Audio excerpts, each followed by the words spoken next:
Bueno, ¿por qué diseñamos las instalaciones? Es un poco lo primero que vamos a comentar en esta materia. Básicamente nosotros diseñamos las instalaciones para los usuarios, es decir, las personas que van a habitar o hacer uso de esos distintos espacios, ya sea un edificio, un edificio de vivienda, un edificio de oficinas, una fábrica, una escuela, lo que sea. Pero nosotros tenemos que satisfacer las necesidades que van a tener esas personas, usuarias, de los distintos espacios arquitectónicos que estemos diseñando, en este caso las instalaciones, para poder brindarles, como dice ahí, salubridad, seguridad y confort. Un poco esos ítems los vamos a dividir en las distintas instalaciones que vamos a ver a lo largo de la materia. Todo lo que tiene que ver con salubridad vamos a empezar a verlo hoy, con las instalaciones sanitarias, en particular las cloacales. El jueves ya van a tener la clase de pluviales, más adelante agua potable, agua fría, agua caliente.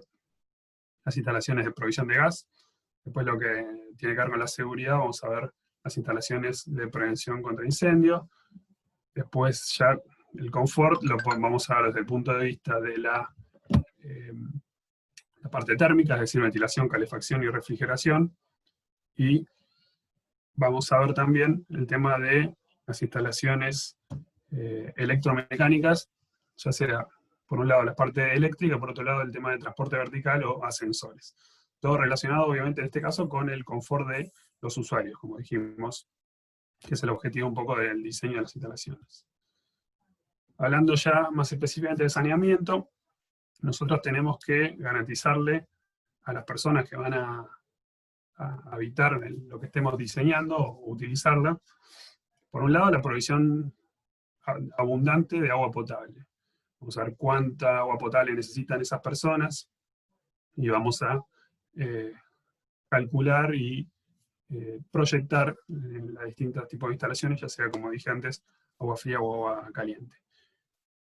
Más específicamente, en la parte cloacal, vamos a hablar hoy de la evacuación de los desechos generados por los usuarios y de los gases producto de esos desechos. Obviamente es algo muy importante, por un tema de toxicidad y demás que vamos a ver más adelante, pero vamos a tratar de garantizar esa evacuación rápida. Como les dije el jueves, van a ver el tema de aguas pluviales, que también necesito evacuarlo rápidamente. Desechos industriales, por ahí no lo vamos a ver en la materia, pero tiene que ver con el saneamiento.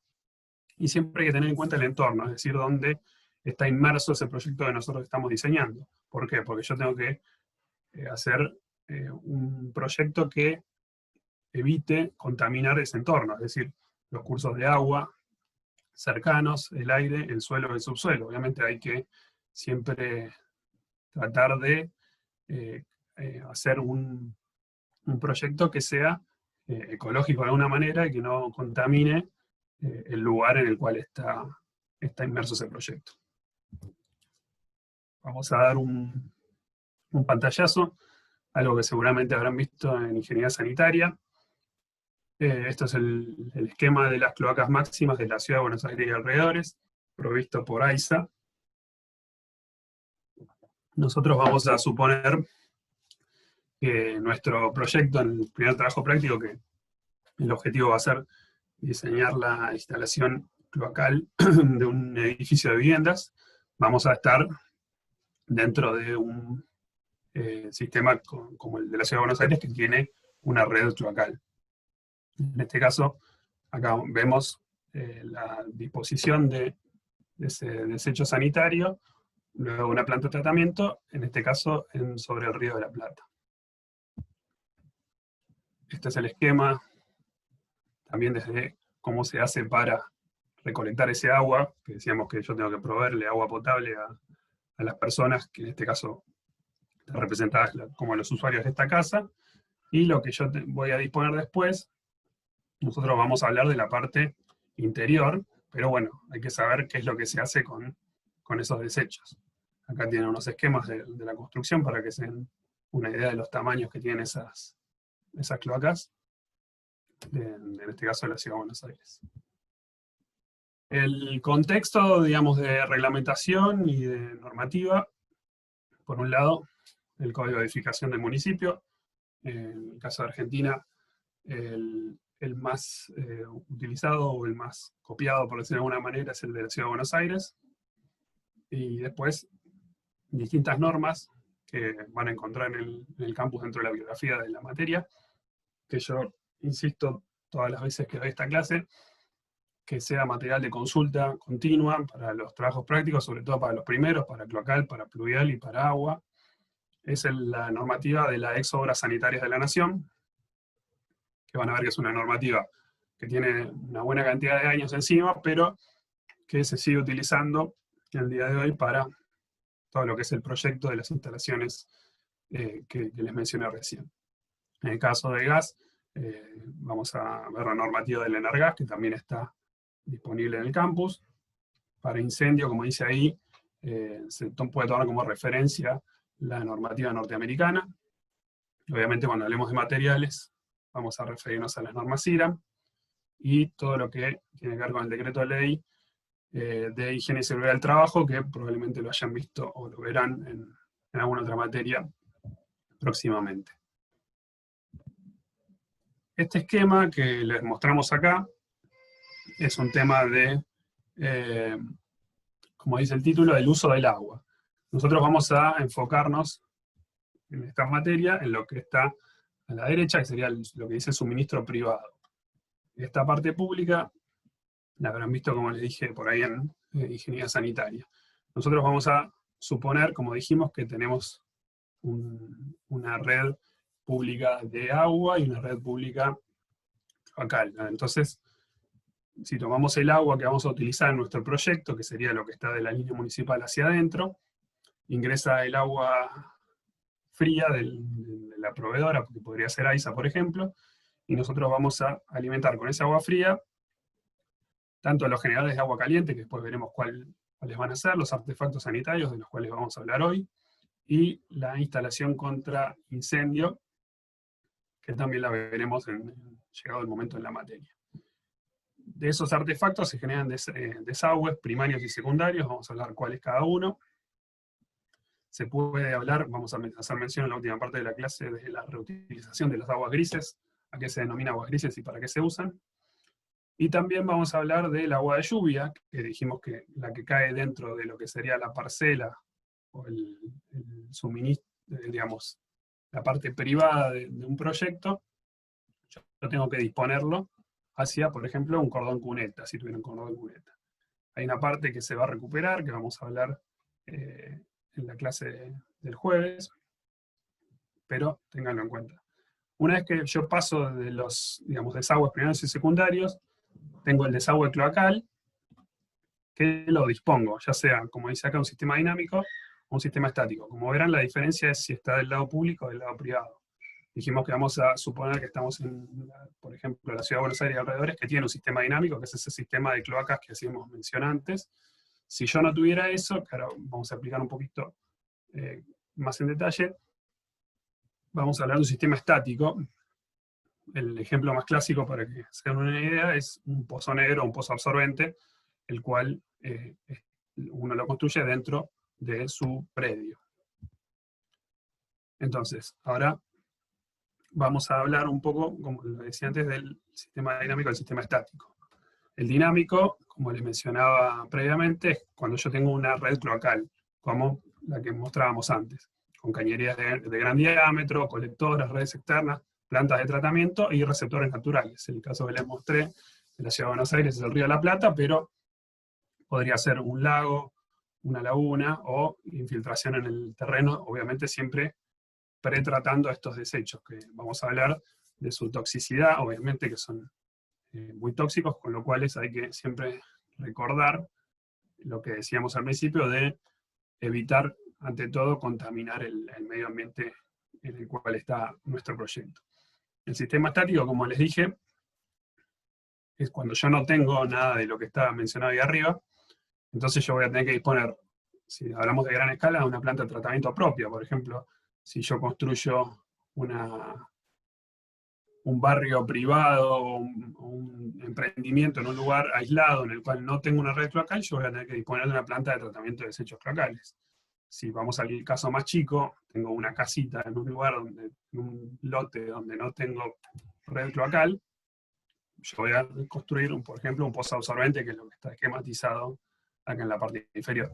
Lo que tenemos acá, para que ya se vayan familiarizando, el núcleo sanitario mínimo, de un inodoro, un bidet, un lavatorio y una bañadera, del cual surgirá una cañería principal que colecta todos los desechos, una ventilación que vemos ahí, una cámara de inspección, que vamos a ver de qué se trata, y si no tengo el sistema dinámico, por eso están punteados, yo voy a tener que disponer de una cámara séptica y un pozo absorbente.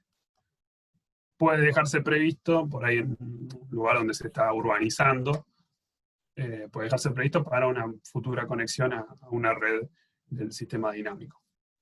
Pero básicamente este es el esquema de lo que vamos a hablar en la clase de hoy. Dentro del sistema dinámico podemos hacer mención a lo que es un sistema separativo o un sistema unitario. Básicamente unitario y separativo habla de cómo se tratan los desagües cloacales y pluviales. El sistema separativo va el cloacal por un lado y el pluvial por otro. El sistema unitario, en algunos momentos, en algunas secciones, digamos, en alguna parte del edificio, se pueden juntar. Esto que ven acá es un esquema de la Ciudad de Buenos Aires y algunos de los arroyos, la mayoría ya entubados, salvo Riachuelo. Y lo que se denomina Radio Antiguo de Buenos Aires, que para que se den una idea más o menos, esta sería la avenida Porredón, su prolongación hasta el Río de la Plata, a continuación con Jujuy, y esta sería más o menos la avenida Caseros, al sur de la ciudad. Lo que está construido con cierta antigüedad dentro del radio antiguo suele tener, salvo que se haya modificado, el sistema unitario, que está representado en este esquema de la izquierda, en el cual algunas, como ven acá, algunas instalaciones pluviales se vinculan con la cañería cloacal y otras se vinculan, digamos, de esa buena calzada como lo que es el sistema separativo. Nosotros en nuestro proyecto vamos a utilizar un sistema separativo, esto solamente a modo de referencia para que sepan que existe y que por ahí en su vida profesional se encuentran con algún tipo de esta instalación.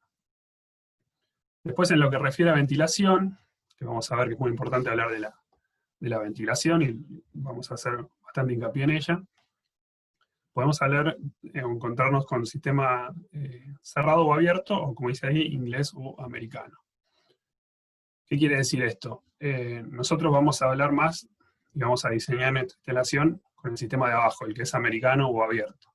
Básicamente el sistema abierto lo que hace es ventilar a través de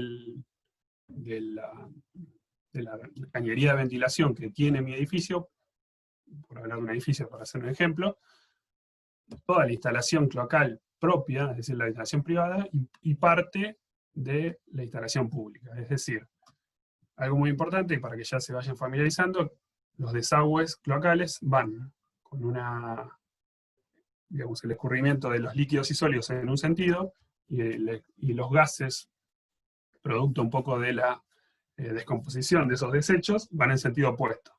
Como ven que dice acá, circulación de aire en un sentido. Entonces el aire, ¿qué hace? Ingresa por una boca de registro que puede estar en la calle, y ventila hacia arriba por mi propio edificio. Entonces, todo lo que es privado de la línea municipal hacia adentro se ventila por esta cañería de ventilación, que a su vez, como va a ver, suponiendo que estamos en un entorno urbano, un edificio al lado de otro, cada tramo, digamos, de esa cañería principal que pasa, por ejemplo, por el centro de la calle, se ventilará en cada una de las distintas ventilaciones de los edificios. El otro sistema, que también se lo mencionamos para que sepan que exista, y que probablemente se lo encuentren en edificios de cierta antigüedad, son, como dice acá, independientes la ventilación pública de la ventilación privada. La ventilación privada sería lo mismo que veíamos recién, y la ventilación pública requiere otra cañería de ventilación, por ejemplo, en un remate en la azotea de este edificio. Pero ¿qué pasa? El aire que ingresa por acá, como pasaba en el ejemplo de abajo, circula, y acá yo tengo lo que se llama ahí sifón desconector, que me impide el paso de los gases, pero permite el paso de los líquidos y sólidos. Entonces, el aire que ingresa por acá ventilará por esta primera cañería. ¿Y qué pasa? Para no dejar todo esto sin ventilación, se coloca sobre el frente de la línea municipal una reja de aspiración de entrada de aire, la cual me permite que el aire ingrese a esta cañería y se ventile en la parte, en este caso como está dibujada, posterior de mi instalación. Esto que ven acá, para que ya se vayan familiarizando, es un inodoro pedestal. Van a ver que nosotros utilizamos, porque la normativa de obras sanitarias lo utiliza, muchas, ¿cómo se dice? Muchas iniciales, muchas letras, muchas siglas, por decirlo de alguna manera, para denominar a distintos artefactos que vamos a ver en la clase de hoy. También es importante que se familiaricen con los colores. La normativa de obras sanitarias establece ciertos colores para cada instalación. Como ven, el verde es siempre cuando dibujamos en verde estamos dibujando una cañería de ventilación. Esto que ven acá es una cañería primaria. La cañería primaria va en color vermellón, dice la norma. Ustedes lo van a dibujar en rojo, obviamente, pero sepan que después del agua fría se dibuja en azul y el agua caliente se dibuja en color carmín, que también sería un rojo, pero cuando ustedes le pregunten cómo dibujo la cañería primaria, van a dibujar en vermellón. Entonces, sepan que tienen esa denominación en la norma, pero cuando lo dibujen ustedes van a dibujar con un rojo. Entonces, dijimos, así como hablamos del sistema dinámico, vamos a utilizar, acá también vamos a utilizar el sistema abierto. Vamos a hablar así de la parte interna, que un poco nos sirvió de introducción la parte pública, pero lo que van a diseñar ustedes en el trabajo práctico es la parte interna, es decir, ustedes van a tener un edificio de propiedad horizontal, de vivienda, en el cual van a tener ya determinado la ubicación de los artefactos sanitarios, y ustedes van a tener que disponer cómo evacuar esos artefactos hacia la colectora que pasaría por el frente, en la planta baja del edificio. Entonces, ¿de qué hablamos cuando hablamos de primario o secundario? Un poco lo que define a cada artefacto es la descarga que tiene. Si el artefacto tiene una descarga de desechos primarios, va a ser un artefacto primario. ¿Y qué desechos son primarios? Las aguas, lo que se denomina comúnmente como aguas negras. Es decir, las aguas peligrosas, las que tienen mucho material orgánico, de rápida descomposición. Los ejemplos los tienen ahí. El fundamental y el que siempre nosotros hablamos de diseñar su desagüe primero es los inodoros. Después los otros artefactos primarios, por el desagüe al que sirven, digamos, los desechos por lo que pasan de esos artefactos, son migitorios, y después estos otros dos que se llaman la bachata y el lopsin, que son los que están acá abajo, que son de uso hospitalario, o sea que sepan que son primarios, pero en nuestro trabajo práctico no los vamos a utilizar. Y en el caso del edificio, si es de uso público, por ahí van a tener migitorios, pero si es de uso residencial, lo más probable es que solo tengan inodoros como artefactos primarios. Entonces, ¿por qué son importantes los primarios? Porque son los que yo tengo que desagotar primero, porque llevan descargan los desechos más peligrosos. ¿Y por qué hablamos de peligrosos? Porque la descarga en sí, obviamente es peligrosa, pero los gases que se generan en la descomposición del material orgánico de esos desechos son tan o más peligrosos que los desechos propiamente. Entonces, ahora vamos a hablar de las ventilaciones, si yo no ventilo correctamente una instalación cloacal, yo puedo provocar hasta la muerte de las personas usuarias de estos artefactos. Entonces, es algo para tomar muy en serio, y que como proyectistas ustedes van a tener que siempre priorizar a los artefactos primarios. ¿De qué hablo con priorizar? Descargarlo lo más directo posible, sin curvas innecesarias, siempre en el sentido del escurrimiento, favoreciendo el escurrimiento. y proyectándolo de esa manera para priorizar su evacuación rápida, como decíamos al principio de la clase. Ahora, todos los otros artefactos son secundarios, es decir, los que llevan lo que se denomina aguas grises, que son las aguas de lavado no obstructivas. Por ejemplo, lo que van a encontrar en una vivienda serían los lavabos, entonces la pileta del baño, bidet, bañaderas, receptáculo de duchas, piletas de cocina y de lavar. O sea, todos esos artefactos son secundarios. ¿Por qué? Porque van a tener descarga de desechos secundarios, como decía ahí arriba, aguas de lavado. ¿Qué pasa? Uno diseña las instalaciones pensando en el buen uso de las instalaciones, pero muchas veces no ocurre eso. Ustedes van a encontrar un montón de casos que se generan obstrucciones, que vamos a ver a qué nos referimos con obstrucciones, en artefactos que no deberían tener obstrucciones. Por ejemplo, no sé, por decir algo, en los migitorios hay gente que tira un cigarrillo, un chicle, lo que sea, o en los inodoros hay gente que tira cualquier cosa pensando que el propio sistema lo va a evacuar, pero no es la idea. Entonces siempre hay que garantizar, vamos a ver un poco más adelante, el tema de la desobstrucción de la instalación. Entonces, las ventilaciones, que como dijimos antes,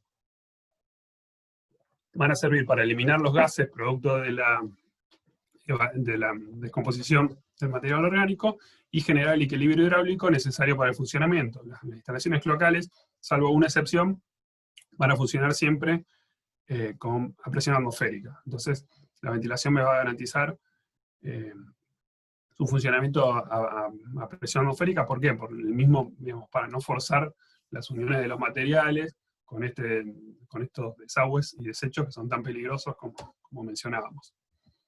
Entonces, hacemos referencia acá a los principios básicos del funcionamiento de las instalaciones cloacales, que son, primero, la estanqueidad, es decir, que el material, la conducción sea estanca, que no filtre hacia afuera de la misma conducción ningún desecho cloacal. Entonces, ¿cómo lo logro yo eso? Con buenos materiales, es decir, materiales que no sean porosos, materiales que no sean permeables al desagüe propiamente dicho.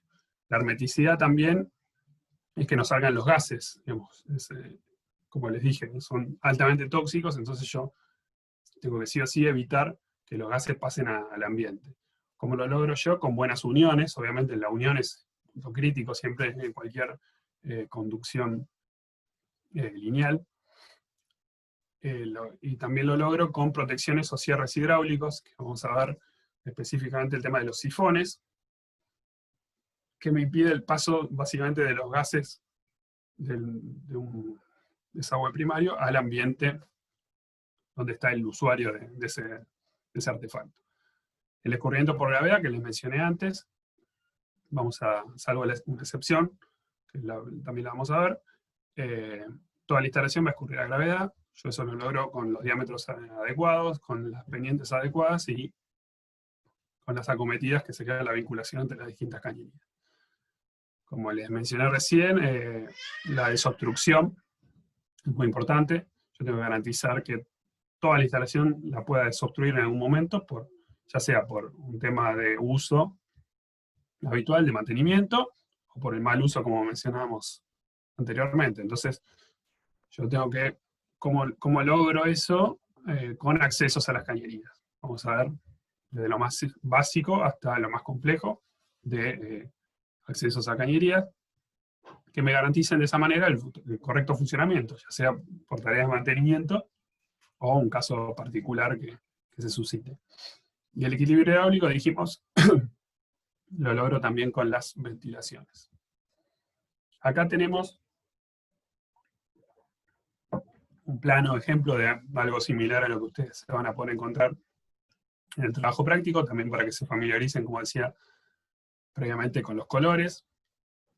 En este caso tenemos una planta baja en esquina, que tenemos un núcleo sanitario por acá, otro por acá, y otro por acá. Una cocina, un baño, y acá tenemos un baño y un lavatorio y una cocina. Como ven acá, cuáles son las condiciones de borde, digamos, del proyecto. Por un lado tenemos la conexión, es decir, en el trabajo práctico ustedes la conexión la van a poder determinar con criterio, pero la van a dar más o menos libre. Por ahí en la vida real, en la vida profesional, la conexión ya viene dada, digamos, la conexión de la cloaca de un lote está en un lugar. Si es un proyecto de mayor envergadura, por ahí se puede pedir una conexión más o cambiar la conexión, pero en general va a venir dada. En el trabajo práctico le damos más libertad con eso, entonces la conexión no se la vamos a dejar libre para ustedes. Como ven acá ya se empieza a ver un poco lo que les mencionaba de los artefactos primarios, con el color vermellón o rojo, y los artefactos secundarios de color sepia. Sepia o marrón, digamos, hablando mal y pronto. Pero lo importante es acá ven que los artefactos primarios tienen una descarga lo más directa posible hacia la salida. Esto que ven acá es una cámara de inspección que me permite, por un lado, vincular las distintas cañerías y por otro lado, hacer la desobstrucción. Vamos a ver que es el elemento como fundamental de la desobstrucción con ciertos criterios de diseño. Y de esa manera yo puedo, por ejemplo, anteponer una cámara de inspección antes de la descarga, de la conexión. Entonces, vemos que los artefactos secundarios se vinculan al primario a través de un artefacto en particular que vamos a ver más adelante. Acá pueden ver que es la instalación pluvial, como una boca de desagüe abierta de un patio. Acá esto que van a ver, círculo rojo y verde que dice CDB, es una cañería de descarga y ventilación, que vamos a ver más adelante, pero ya les adelanto que es la cañería vertical, si yo tengo varias plantas, que va a colectar las descargas de las distintas plantas, y una vez que llega a planta baja, se debe evacuar como el resto de los artefactos que forman parte del proyecto. Acá tenemos otro ejemplo, un núcleo sanitario que vamos a ver con más detalle en la siguiente filmina, pero fíjense, o sea, la cañería principal o primaria yo tengo que disponerla lo más directa posible hacia la descarga. Vayan viendo también los ángulos de acometida, son de 45 grados, con la excepción de una cámara. Ven que acá yo paso 90 grados, ¿pero por qué? Porque estoy garantizando el acceso en ese punto de la cañería. Si acá no estuviera la cámara, yo tendría que vincularlo a 45. Acá ven con más detalle el núcleo sanitario, que en este caso tenemos un sanitario de hombres y otro de mujeres, con los distintos artefactos, los inodoros, los lavatorios. En este caso tenemos migitorios, como dijimos, los migitorios son artefactos primarios. Los inodoros, obviamente primarios. La pileta de piso, perdón, los lavatorios y la pileta de piso que sirve de los lavatorios, ahora vamos a ver qué es una pileta de piso, son secundarios, y la cámara, obviamente, como junta artefactos primarios, es primaria. Estos son dos esquemitas que ponemos siempre para que se familiaricen un poco con las instalaciones cloacales. Las instalaciones cloacales, y van a ver que muchas de las instalaciones que vemos en la materia, van a empezar a ver ustedes en su vida cotidiana cosas que por ahí antes no les llamaban la atención o no las tenían en cuenta. Por ejemplo, el ejemplo clásico es la rejilla que suele estar siempre entre el inodoro y el bidet de cualquier vivienda tradicional. Esa rejilla no es solamente una rejilla para volcar el agua de lavado, sino que también es una pileta de piso, es un cierre hidráulico, un sifón. Lo vamos a ver con más detalle en las siguientes filminas. Pero ese cierre hidráulico lo que a mí me permite es vincular los artefactos secundarios, que en este caso tenemos estos tres, el lavatorio, el bidet y la bañadera, con el artefacto primario. El artefacto primario es, en este caso, el inodoro. El inodoro tiene una descarga que irá hacia, por ejemplo, la cámara de inspección o un caño de descarga y ventilación, y también va a llevar lo que se colectó de esta instalación secundaria. Entonces, yo acá tengo que garantizar un cierre hidráulico para evitar que los gases, producto de la descomposición de los desagües primarios, pasen al ambiente. ¿Está bien? Después acá tenemos un lavadero y una cocina. Fíjense, por ejemplo, tenemos un lavarropas, una pileta de lavar. Son todos artefactos secundarios que se vinculan a través de una pileta de piso, que también tendrá un cierre hidráulico. Después tenemos una pileta de cocina. Muchas veces, siempre debajo de la pileta de cocina van a ver este sifón que usualmente se ve en el bajo mesada. Ese sifón también me garantiza el cierre hidráulico. Y si bien esto es un artefacto secundario, yo una vez que tengo un sifón, una vez que tengo un cierre hidráulico, como ven acá, esta descarga de la pileta ya pasa a ser primario, porque se vincula con el artefacto primario, con la descarga del artefacto primario. Entonces, como decíamos antes, este es artefacto secundario, este es secundario, este también es secundario. La pileta de piso es secundaria, pero una vez que salgo de esa pileta de piso, si yo después me vinculo, por ejemplo, un caño de descarga de ventilación, pasa a ser un artefacto, digamos, una descarga o una cañería primaria. Esto que ven acá es una boca de acceso, que vamos a hablar también más adelante, que sería como una especie de cámara de inspección mini, la cual me permite vincular cañerías y también acceder para hacer una desobstrucción. Perdón, ¿le puedo hacer una pregunta? Sí. Del anterior. Sí. ¿Es obligatorio ese sifón y que a partir de ahí en más la cañería pase a ser primaria? El sifón de la cocina, perdón. ¿El sifón que está debajo mesada? Sí. Sí, el sifón ese, digamos, lo que me impide es, siempre hay que ver, esto es un ejemplo, hay que analizar cada caso en particular. Lo más común es que se coloque un sifón y después yo ya pueda vincularme hacia la descarga.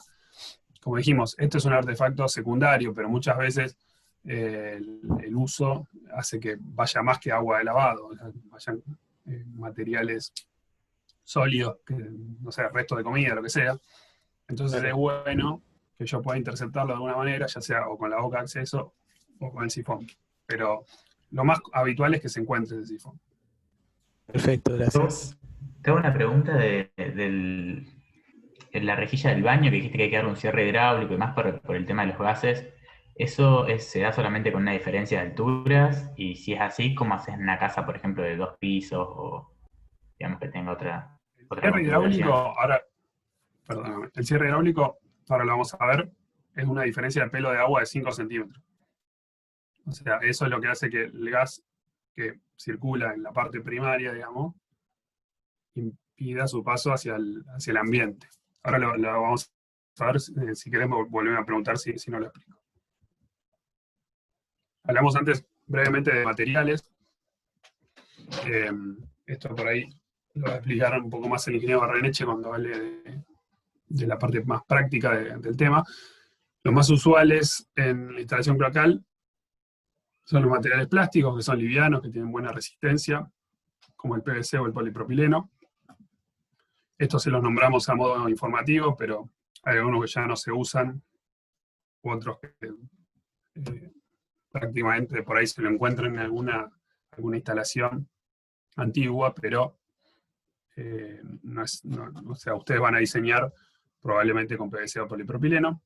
En el campus tienen distintos manuales y folletos de fabricantes, si no, obviamente vamos a trabajar con cualquier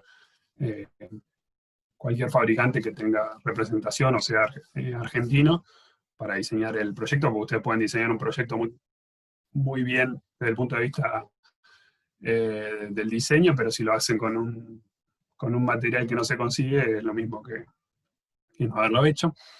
Entonces, busquen los distintos fabricantes para elegir un material, digamos, en la memoria del trabajo práctico van a tener que elegir el material, van a decir cómo hacen las uniones, por qué eligieron ese material. Al final del cuatrimestre vamos a tener una charla con uno de los fabricantes que gentilmente nos hace una presentación, lo empezamos a hacer hace un año y la verdad que nos dio buenos resultados porque es gente que por ahí trabaja en el día a día con el tema, entonces tienen más experiencias para compartirnos y el año pasado, por ejemplo, que fue el presencial, los alumnos pudieron hacer, por ejemplo, una termofusión ahí en el aula, Obviamente en este cuatrimestre no va a ser posible, pero esperemos que más adelante lo sea. Otra cosa que también está Filmina, el tema de las tapadas. Cuando hablamos de tapada mínima es cuánto material, ya sea de relleno, de contrapiso, yo voy a tener por encima de la cañería. Salvo para el hierro fundido, que son 20 centímetros, para el resto de los materiales yo garantizo 40, tengo que garantizar 40 centímetros mínimo, por un tema de resistencia, de que no se rompa por el uso de la superficie de lo que haya por encima del nivel de piso terminado. Los diámetros van a ver que son referidos mayormente a cada artefacto, es decir, los inodoros siempre van a estar con cañería de 100 o de 110, y después los otros artefactos irán con diámetros menores, eso lo van a ver en la práctica cuando se pongan a dibujar o a proyectar el trabajo práctico. Hablando de los cierres hidráulicos, lo que mencionaba o preguntaba su compañero antes,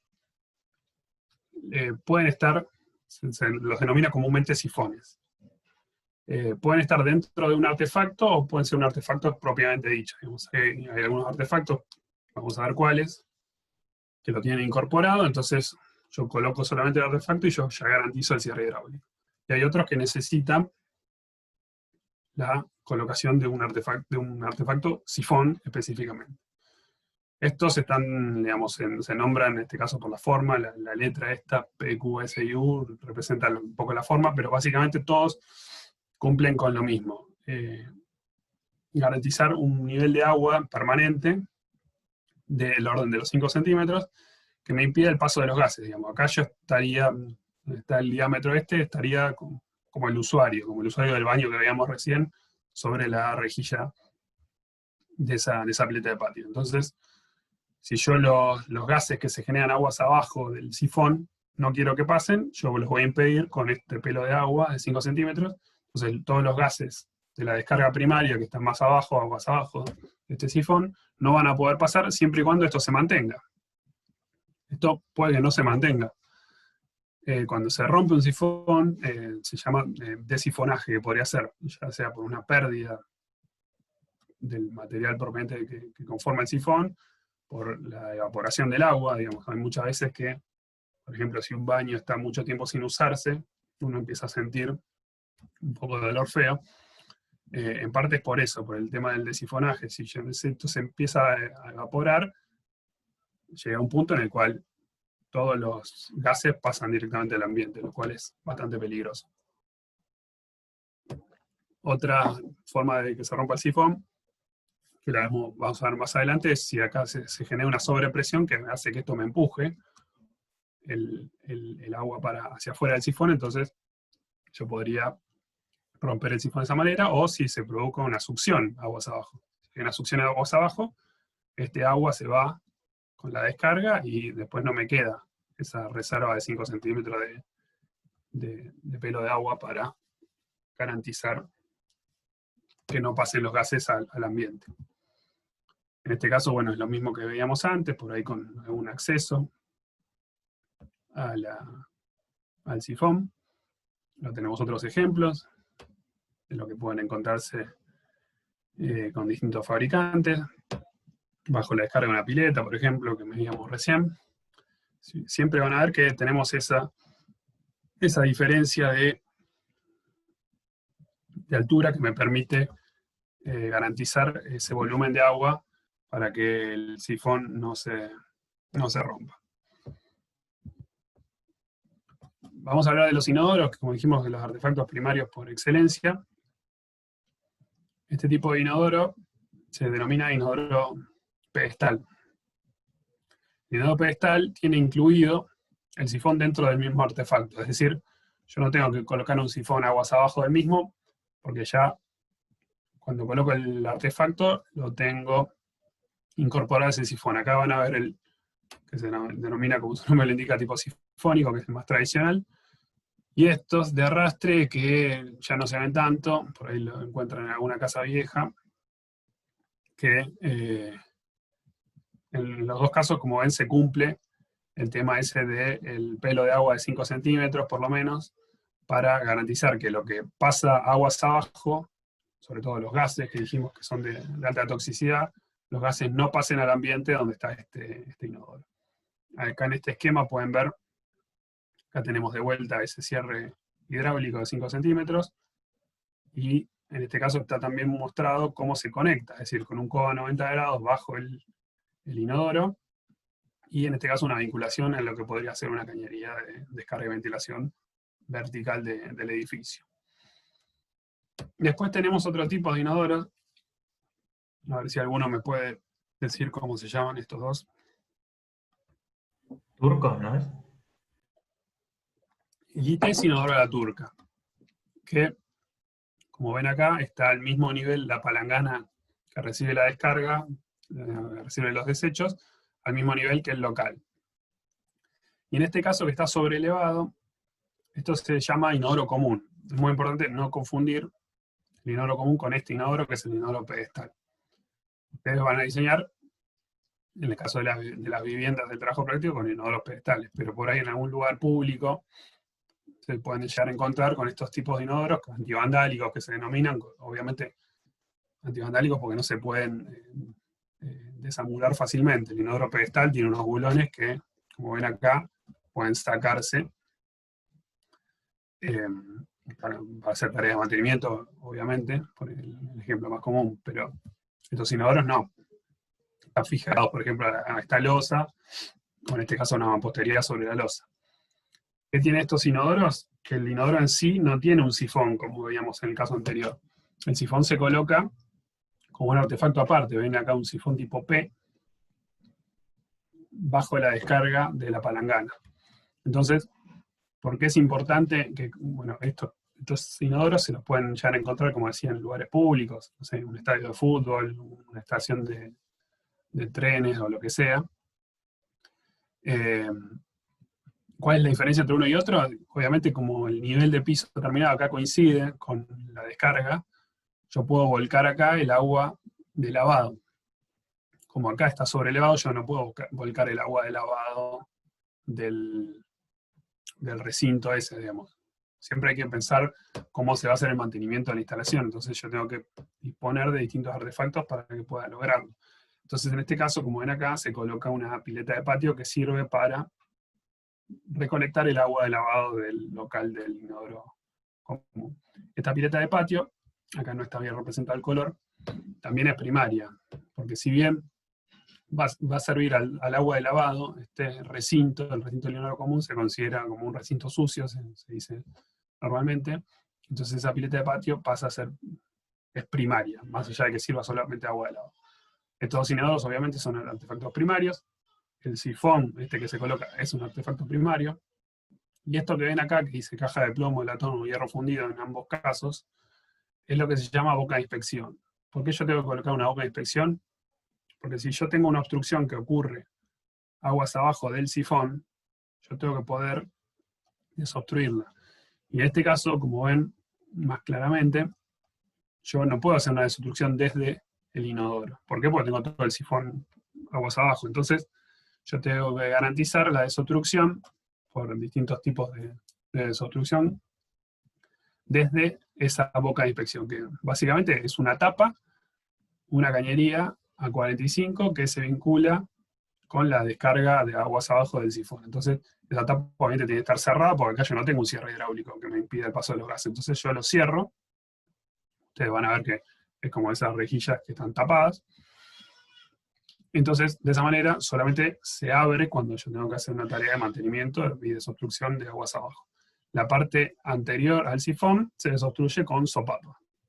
En el caso de los inodoros pedestales, la desobstrucción, obviamente, también puede ser por sopapa, pero si yo tengo que hacer una desobstrucción de aguas abajo, el inodoro este es desmontable, como mencionábamos recién, entonces yo puedo sacar, no lo voy a estar sacando todo el tiempo, obviamente, solamente para tareas de mantenimiento, o un caso en particular, yo puedo sacar el inodoro y generar la desobstrucción hacia aguas abajo. Acá tenemos distintos esquemas de este tipo de inodoro, como ven acá, que tenemos el escalón, en este caso está al mismo nivel, los van a encontrar, como les decía, en lugares de uso público o semipúblico. Los cierres hidráulicos, que mencionamos ya en varias oportunidades a lo largo de la clase, es lo que se denomina pileta de piso o pileta de patio. Son sinónimos, lo van a encontrar de las dos maneras. En este caso, abierta. Vamos a ver que también está la cerrada. Abierta, ¿por qué? Porque tengo la rejilla que decíamos antes, entre, por ejemplo, la que se suele ubicar entre el bidet y el inodoro. Básicamente, ven que acá tenemos lo mismo que decíamos antes. Yo tengo un cierre hidráulico que forma parte de un artefacto, que a su vez en la parte superior me permite, en este caso, como es abierta, volcar el agua de lavado y también colectar las distintas cañerías, que podría ser, por ejemplo, un lavatorio, una bañadera o un bidet. Entonces, yo vinculo esas cañerías, vuelca todo acá y descarga hacia aguas abajo, vinculándose, por ejemplo, con la descarga de un inodoro. Pero de esa manera yo garantizo ese cierre hidráulico. ¿Por qué? Porque esto está abierto al ambiente donde están los usuarios. Entonces dijimos que no queremos que los gases pasen a ese ambiente. La pileta de piso de patio abierta puede ser, algo les adelanté hace un ratito, puede ser primaria o secundaria. La pileta de piso es la misma, digamos, es el mismo artefacto, no es que yo voy a ir a comprar una pileta de piso primaria o secundaria. Voy a ir a comprar una pileta de piso. El uso que se le va a dar, los desagües que van a fluir a través de ella, son los que me dicen si es primaria o si es secundaria. Para que se familiaricen, hay solo 4 casos en los cuales la pileta de piso va a ser primaria, que son esos que están ahí abajo. Uno es la descarga de mingitorios. Todos los que han ido a un baño de hombres sabrán que donde hay una batería de mingitorios, se suele ver una rejilla en alguno de los puntos, a veces en el baricentro de los mismos, a veces en un extremo, que lo que me hace es colectar el agua y los desagües de esos mingitorios. Entonces, ese artefacto, esa pileta de piso que sirve a los mingitorios, es primaria. Y generalmente es abierta, lo cual, por eso que muchas veces donde hay mingitorios se suele sentir un poco de aroma desagradable cuando se utiliza. El otro caso de pileta primaria es el que veíamos recién, cuando están dentro de un recinto de un inodoro común, por definición. El tercer caso es cuando tengo un pozo de bombeo, que vamos a ver que es el único caso en el cual tenemos conducción que no sea a presión atmosférica. Y después cuando tenemos en un recinto compactador de basura, que ya no se utiliza más, ya no se compacta más la basura, pero en muchos lugares se deja previsto ese espacio, y para la limpieza del mismo se coloca una pileta de piso que tendría que ser primaria. Eso es algo ya que probablemente no lo encuentren, pero se los mencionamos. El resto de los casos, el caso más común de todos, el que está en el baño de su casa, es la pileta de piso secundaria. ¿Por qué? Porque junta los desagües secundarios del lavatorio, del bidet y de la bañadera. Y la pileta de piso que está por ahí en el lavadero, como veíamos antes, donde tengo un lavarropas, una pileta de lavar, también va a ser secundaria porque colecta desagües secundarios. Te hago una pregunta. Sí. Que las tapas de los mingitorios eran abiertas. ¿Se pueden hacer cerradas también? Se pueden hacer cerradas, sí. Lo que pasa es que muchas veces, acá vamos a ver, mira, justo tenemos los distintos tipos de descarga de mingitorio. Muchas veces esa misma pileta de piso sirve para la limpieza del local. Entonces por eso es que se deja abierta. De cualquier manera, acá, digamos, el caso más básico de todos es el que está ahí primero, que es una canaleta impermeable, que ahí tenés todo a la vista. Eso también lo van a ver en lugares públicos y no de mucha calidad constructiva. Y acá está el mingitorio. Peor el caso de una pared con un caño pinchado arriba, que seguramente algunos de ustedes habrá utilizado en algún momento. Después bueno, esto es un tema de diámetros. Lo que dice acá sifón facultativo es un sifón opcional, entre comillas. Yo podría ponerlo para evitar eso, que los gases generados por esta descarga no salgan al ambiente acá y solamente estén en el mingitorio en sí. Obviamente es obligatorio si yo después me conecto a una cañería principal sin un cierre hidráulico de por medio. La pileta de piso, dijimos, acá tenemos este esquema. Esto es lo que se consigue cualquier ferretería, ustedes van a ver que tiene generalmente ciertos diámetros de entrada y un diámetro de salida. Depende de distintos fabricantes qué diámetro van a utilizar. Ven acá la tapa y lo que sería la rejilla que se ve. Y acá en esto que está, en esa especie de caparazón que se ve del lado adentro, es esto que está acá esquematizado en este corte, que es lo que me garantiza el cierre hidráulico, es decir, esos 5 centímetros de pelo de agua que impiden, como dice acá, los olores provenientes de la cañería primaria que pasen al ambiente. ¿Está bien? Es muy importante que sepan la función de las cierres hidráulicos, de los sifones, y su uso a través de, por ejemplo, de las piletas de piso. Acá vamos a ver varios ejemplos de ubicaciones de pileta, la que estaba dibujada al principio en esta misma simbología, en una pileta en planta baja. En este caso tenemos una pileta en planta alta, con lo que se llama losa baja según los estructuralistas, básicamente para darle lugar a ese artefacto. Acá ven de vuelta que podemos vincular varias descargas, una en el sentido de la pantalla y otra perpendicular, una rejilla para volcar las aguas de limpieza, y la descarga hacia aguas abajo.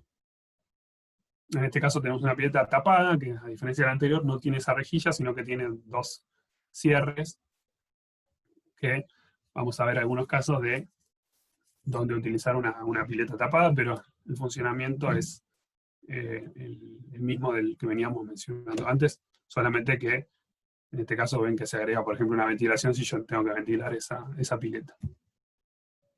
Bueno, lo mismo en planta alta. Puede ser suspendida, en caso de que no tenemos esa losa baja. Muchas veces ustedes verán que en los baños tengo un cielo raso suspendido, que me limita un poco la altura del local, pero me permite que yo pueda colgar. En este caso es una pileta con un sifón, un P, como artefacto individual, y de esa manera yo suspendo y oculto al usuario la descarga, en este caso de esta pileta. Si el ambiente inferior a donde están los artefactos estos es, por ejemplo, un garage, o un estacionamiento, o una sala de máquinas, muchas veces no se oculta y está a la vista. Uno puede andar por el garaje de un edificio y va a ver todas las cañerías circulando por la parte superior. Ustedes cuando diseñen el trabajo práctico van a tener que considerar esto para su proyecto. Pasando dejamos cierres hidráulicos y sifones de un lado. No sé si hay alguna pregunta pendiente. Sí, ¿te puedo hacer una pregunta? Un par de filminas para atrás, en el que mostraste una pileta de piso, perdón. Ahí, sí. Cuando dice olores provenientes de la cañería primaria, en este caso, la pileta de piso estaría recibiendo desagües del inodoro o de algún elemento primario.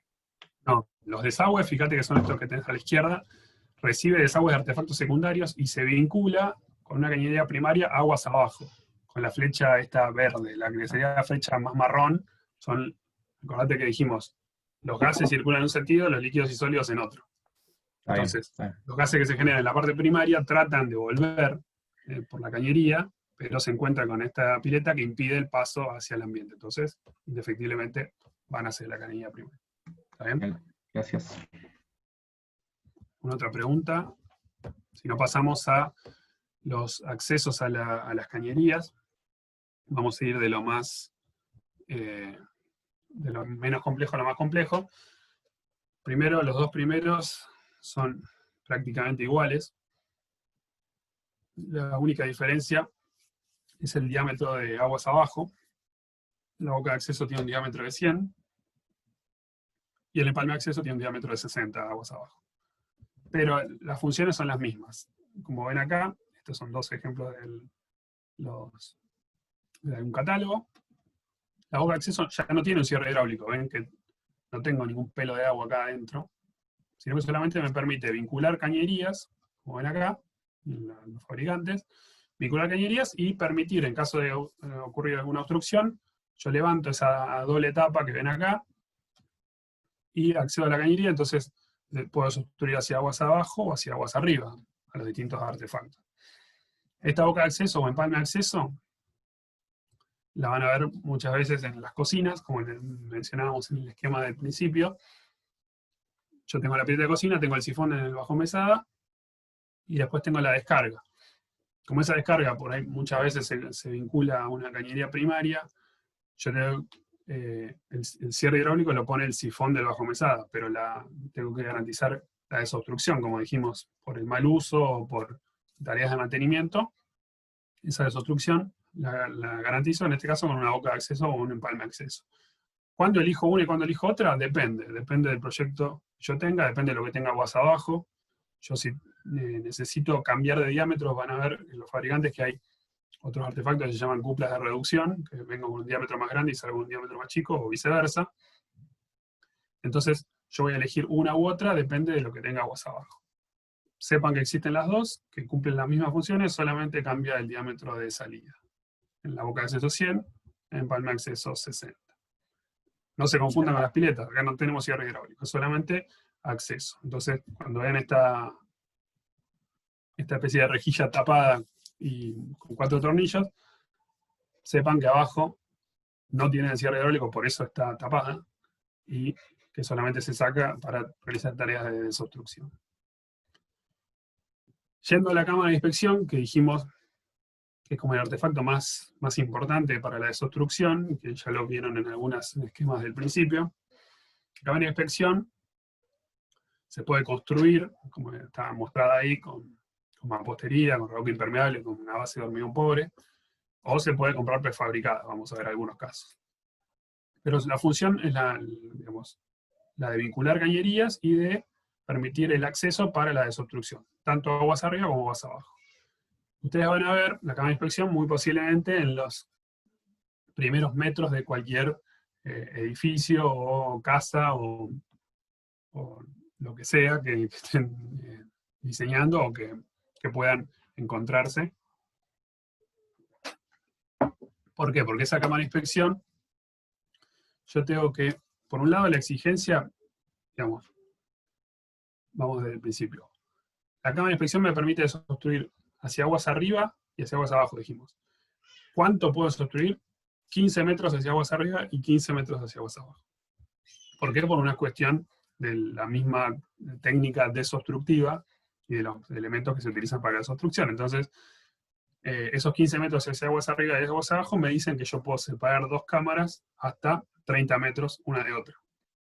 ¿Por qué? Porque desobstruyo 15 de cada lado y llego a cubrir toda la cañería. Entonces, por ahí, si yo tengo un edificio de mucha longitud en horizontal, de una planta muy abierta, por decirlo de alguna manera, yo voy a tener una sucesión de cámaras para garantizar que tenga por lo menos cada 30 metros una cámara de inspección. Esa cámara de inspección en planta la ven ahí de 60 por 60, también con una doble tapa cerrada. ¿Por qué? Porque por esta cañería de abajo, circulan todo el tiempo las descargas de los distintos artefactos a los cuales sirven. Entonces van a estar los gases de los desechos primarios y secundarios dando vuelta por esa cámara. Entonces, la persona que va a hacer la tarea de mantenimiento de desobstrucción tiene que, por un lado, poder acceder, y por otro lado, hacer su trabajo de la mejor manera y más humana posible. Entonces, por eso es que está limitado, como ven ahí, a un máximo de 1,20 m de profundidad desde el nivel de piso terminado. ¿Por qué? Porque si yo estoy hablando de 2 metros o de 1,50 m, o hablando de un pozo muy profundo para esas dimensiones, de 60 por 60. Entonces, la persona que tiene que hacer la tarea esa no va a poder hacerla de una manera adecuada. Entonces, esa limitación vamos a ver qué pasa cuando tengo más de 1,20 m. Básicamente, la cámara de inspección me permite, con este desnivel que se ve ahí de 5 centímetros entre la entrada y la salida, garantizar que el escurrimiento se siga produciendo hacia aguas abajo y acceder a la cañería. Como vemos, es así, digamos. Yo tengo la cañería que viene hasta la cámara completa. Una vez que ingresa a la cámara, se deja la media caña, es decir, la parte inferior del diámetro de cañería. Y una vez que sale de la cámara, como vemos ahí, vuelve a ser la cañería completa. Entonces, en ese lugar yo voy a ver todas las cañerías abiertas para la desobstrucción. Digamos, la persona que va a hacer la tarea tiene que poder elegir, digamos, cuál es la cañería a la cual tiene que hacer la tarea de mantenimiento. Ven también que se hace un desnivel hacia la media caña esta que dijimos. ¿Por qué? Porque obviamente esto es algo dinámico. Yo voy a tener líquidos y sólidos escurriendo todo el tiempo, y dentro, cuando se encuentra con esa media caña, pueden salirse del curso, pero la pendiente esa me permite que se encaucen hacia la salida. Ven ahí que yo tengo en el esquema de abajo una única salida, obviamente, y en este caso 3 acometidas en la parte superior y en los 2 costados. Lo que decimos siempre es, los caños que me definen a mí la ubicación y la profundidad de la cámara de inspección son las descargas de los artefactos primarios, por ejemplo, los inodoros. Entonces, los que llegan hasta abajo, los que tienen más profundidad, más tapada, son los artefactos primarios, porque son diámetros mayores y requieren de una cierta pendiente para garantizar ese escurrimiento por gravedad. Entonces, los que me conforman lo que se llama la banquina, digamos, la parte inclinada dentro de la cámara, son los caños de 100 o de 110, que van a venir de otras cámaras o de los inodoros, por ejemplo. Esos caños de 100 o 110 yo solo puedo acometerlos a la cámara en el semiplano opuesto a la salida, es decir, como están dibujados ahí, entre el que está, si esto fuera un reloj, entre el que está a las 3 y el que está a las 9. Obviamente el que está a las 12, si la salida es a las 6, como está ahí mostrado. Entonces, yo no puedo colocar en este plano, no puedo colocarlo a las 5, por decirlo de alguna manera.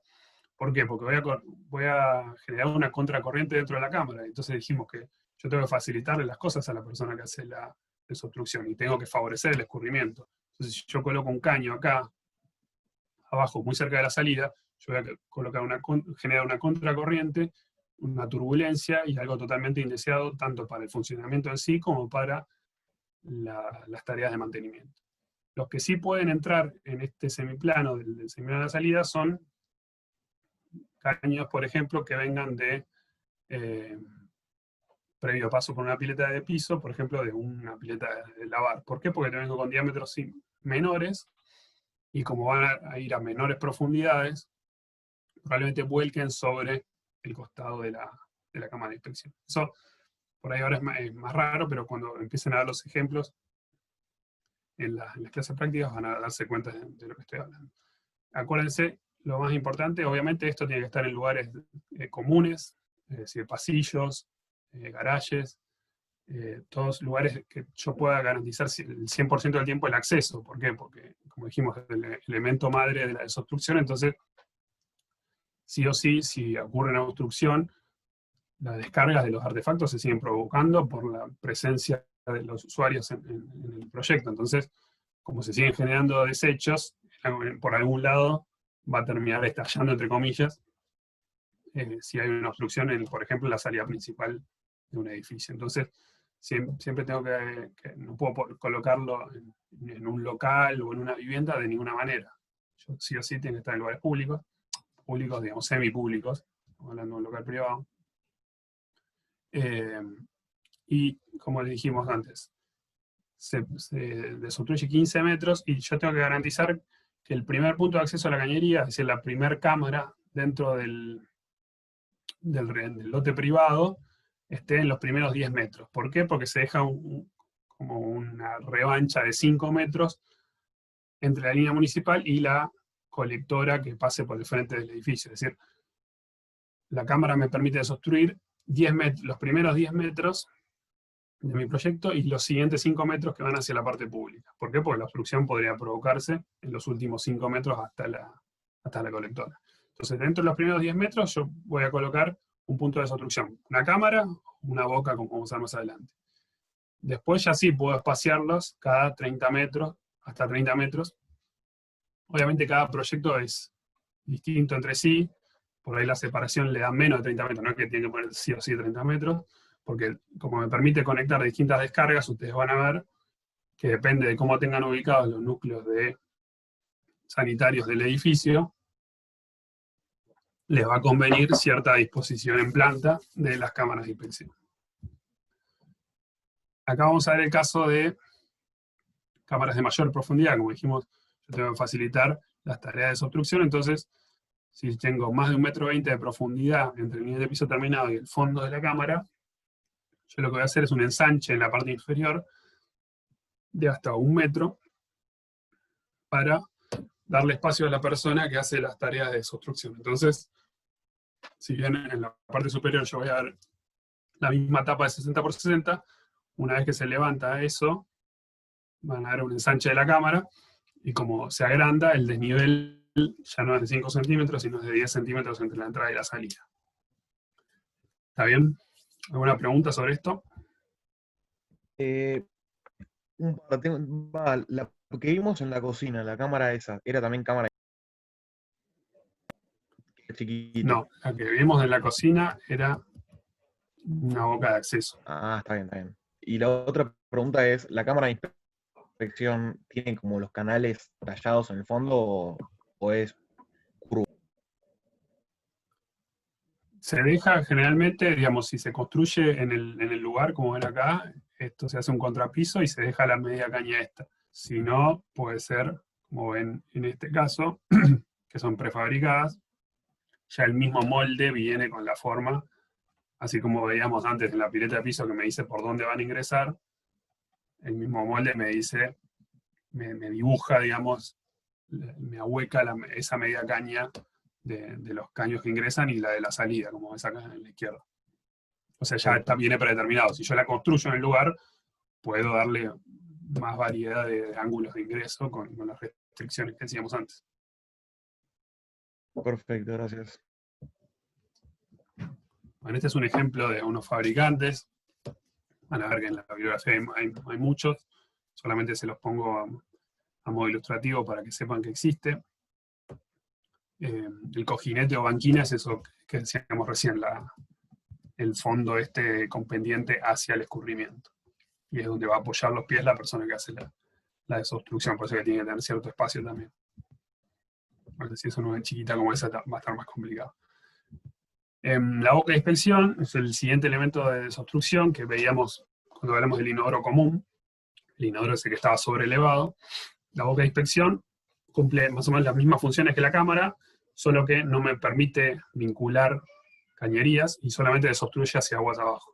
O sea, es solamente una tapa que a través de un ramal, digamos, se hace con cierta inclinación y una curva a 45 grados que me permite la desobstrucción hacia aguas abajo de la cañería. Entonces, por ahí si yo tengo una hilera, una batería de inodoros, muchas veces en el extremo superior se coloca una boca de inspección para poder desobstruir a todos.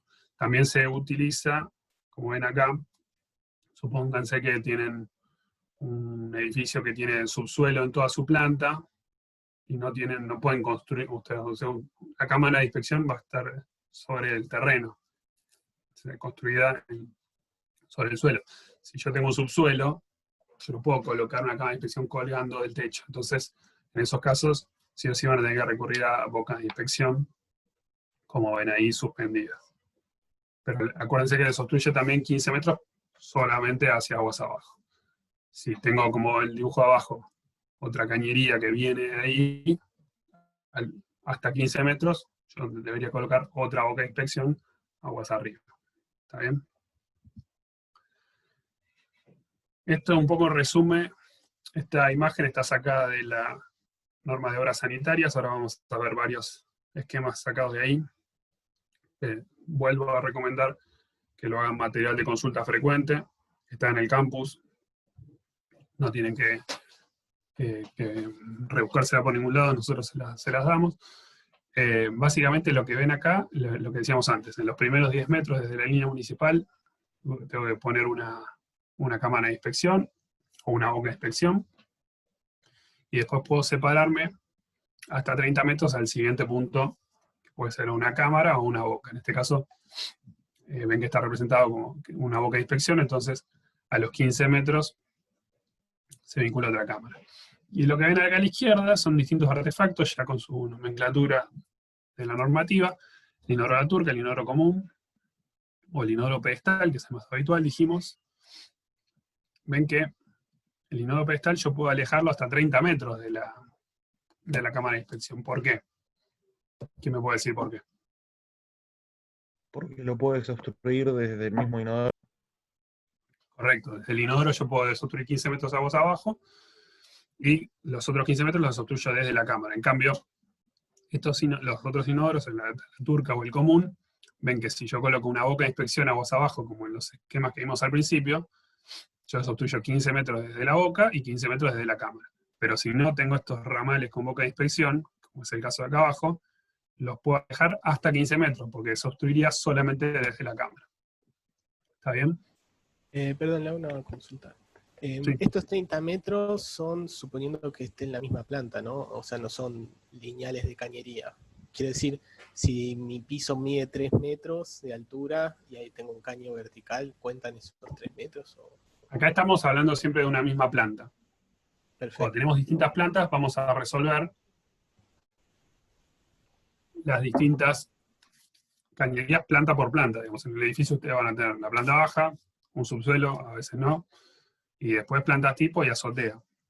Las plantas tipo, o si hay veces que las plantas no son tipos, son todas plantas distintas, que es más complicado, las plantas tipo las resolverán cada una por separado, llegando siempre a una cañería de descarga y ventilación, que es la cañería que vamos a ver, que es circular vertical, y que me permite colectar todos los pisos, y que llegará a planta baja, como ven acá arriba a la izquierda, que dice CDB. Eso sería un caño de descarga y ventilación que me colectó las distintas plantas de mi edificio, y después yo tengo que vincularlo con el resto de la instalación, es decir, llega a una cámara para después ir hacia la descarga en el frente del edificio. ¿Está bien? No sé si respondí tu pregunta. Sí, perfecto, gracias. Bien. Otros accesos es lo que se denomina caño cámara o caño cámara vertical, que acá lo pueden ver en los fabricantes. Lo de la izquierda es un poco más antiguo porque estamos hablando de materiales de bronce, por ejemplo.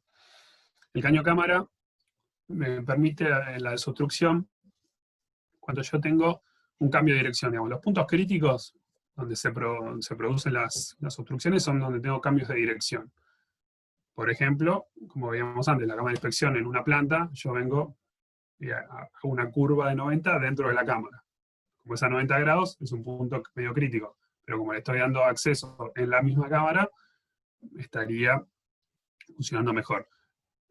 Lo clásico que veíamos recién, cuando yo vengo colectando los distintos pisos y llego a planta baja, tengo un cambio de dirección muy importante, porque vengo de toda la descarga vertical y paso a la parte horizontal. Entonces, en esos puntos, como ven ahí, que dice no más de 60 centímetros del nivel de piso de planta baja, yo debo colocar un caño cámara vertical, que básicamente es entre los tramos de cañería colocar este artefacto que ven ahí, que en caso de haber una obstrucción yo saco esos tornillos, esos bulones, y accedo a la cañería para garantizar para poder realizar la tarea de desobstrucción. El caño cámara vertical se utiliza tanto en cloacal como en pluvial.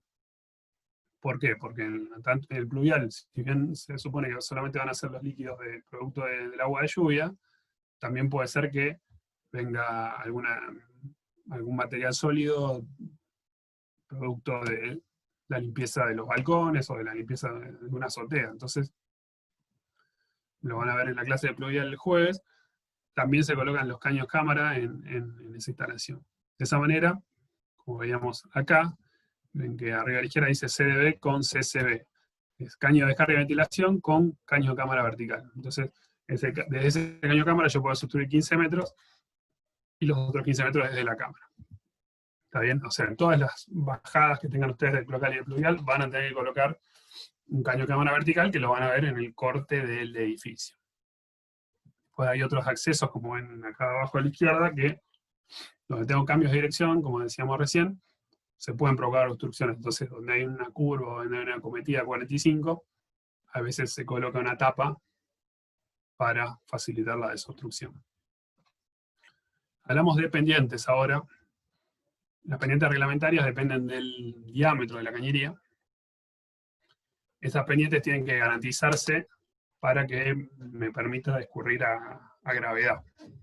Entonces, de esa manera, yo puedo establecer que mi instalación va a funcionar bien. Idealmente, yo me manejo dentro de la máxima y la mínima, voy a andar sin ningún problema. ¿Cómo determino la máxima y la mínima? Las condiciones de borde, por llamarlo de alguna manera. Dijimos que la tapada mínima, vamos a hablar de un caso esquemático, que sería un local que tiene un solo inodoro pedestal. Ven que ahí tiene el sifón y todo. La tapada mínima, dijimos, para todos los materiales, salvo hierro fundido, es de 40 centímetros. Entonces, yo bajo 40 centímetros del nivel de piso terminado, tengo este punto. Otro dato de borde del problema es la conexión. Dijimos, la conexión, ustedes la van a poder elegir dónde disponerla en planta, pero va a tener una tapada de proyecto, es decir, a qué profundidad circula la colectora que pasa por el frente de mi edificio, a la cual yo me tengo que conectar para desagotar todos los desagües. Esa tapada, en la vida real, se la da la empresa proveedora del servicio, y en la materia se la va a dar su ayudante. Entonces le va a decir, este proyecto tiene una tapada de 2,5 metros, de 3 metros, de 1 metro, lo que sea. Entonces, ese punto ya está fijo, el punto que está acá en la línea municipal o en línea oficial, ya viene dado. Entonces, yo uno ese punto con el otro punto que teníamos antes, en lo que sería el eje de mi cañería. Si ese eje, la pendiente la calculo como la diferencia de alturas, obviamente, por la longitud del desarrollo. Si está dentro de la máxima y la mínima, como es este caso, perfecto, no hay que tocar nada. Yo garantizo que con esa pendiente, X, la que sea, pues no sé, 1 en 30, 1 en 40, va a funcionar el sistema a gravedad y no van a generarse obstrucciones. Obstrucciones por el mismo escurrimiento. Ese es el caso ideal. Si a ustedes les sucede, perfecto. ¿Qué pasa si no les sucede? El primer caso sería un exceso de pendiente. Yo vengo con la tapada mínima, dibujo los 40 centímetros de tapada, vengo con la tapada de la conexión, el valor que sea, uno de esos dos puntos, esta línea negra que ven ahí, y dice pendiente mayor a la máxima. ¿Qué pasa? Si yo hago el escurrimiento del desagüe local con una pendiente superior a la pendiente máxima, se van a desagregar los desechos que circulan por ella. O sea, el líquido va a circular a mayor velocidad, los sólidos se van a tender a quedar de alguna manera en la conducción, entonces se van a provocar obstrucciones y taponamientos de la cañería. Entonces, ahí voy a tener que continuamente, si yo la diseño con esa pendiente antirreglamentaria y superior a la máxima, van a tener que realizar tareas de desobstrucción continuamente. Solamente por el uso, digamos, porque esos valores de máximo y mínimo vienen dados por la experiencia, entonces van a requerir de tareas, primero, no se los deberían aprobar, y segundo, si lo construyen igual, van a tener que continuamente estar desobstruyéndolo. Entonces, nosotros ahí les proponemos dos soluciones. Una sería una mayor excavación, es decir, continúo a partir de esos 40 centímetros hasta un punto en el cual, vinculándolo con la tapa de la conexión, cumplo con la pendiente máxima. ¿Eso qué pasa? Si es un solo inodoro, como está acá, no habría mayor problema.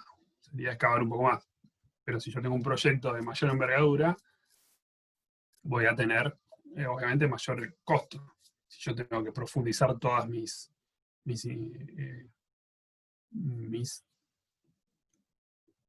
conducciones cloacales, por decirlo de alguna manera. La otra opción que les proponemos, y vamos a desarrollar un poco más, son los saltos. ¿Qué es un salto?